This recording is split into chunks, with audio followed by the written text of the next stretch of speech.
just to kind of build on some of the points that you made, um, because a couple of things that I heard the detractors saying about it is that obviously we understand that it's just a preseason start.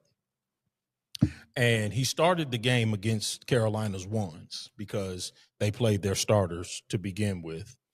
Um, but I think it's also important to note because they like, well, I mean, he didn't really get going until, they pulled their ones and got the second and third string in there. But it's also important to note that he was also playing with second and third string guys.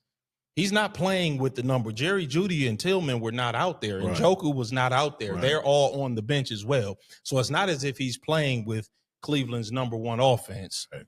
which, by the way, it's arguable that it might, on its face, be the least talented number one offense in the NFL, even when it's whole. Right. Even if he had all of the pieces around him, which is a conversation for another day. I don't want to turn this into Cleveland Browns podcast.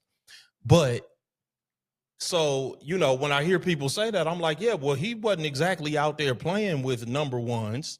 So he's playing with second and third string guys. Absolutely. Against second and third string guys. So it's a fair fight. Secondly, the 2 touchdown passes that he threw were strikes. They were strikes. The first one, I almost thought he threw an interception. I'm like, if you looked at it, because he was, like 2 going bodies the wrong, intersecting.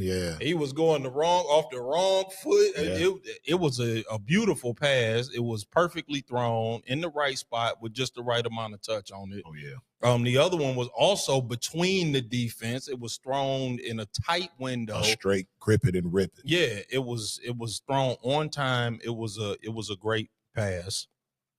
And I also thought that you brought up the escapability, the ability to scramble, the ability to, improvise, get out of the pocket, to run, to escape. That also, again, I never bought into he's slow. Right. He can't run. He doesn't have any speed. Like that was all just weird. Those were weird talking points to me the entire time. Right. And I think he's got, like you brought up the traits. I think he's got really good quarterback traits. He's got good leadership ability. He's smart. He's going to be able to learn the playbook. His father was an NFL player. He's obviously been around NFL players his entire life. He's not going to have a difficult time picking up on NFL terminology.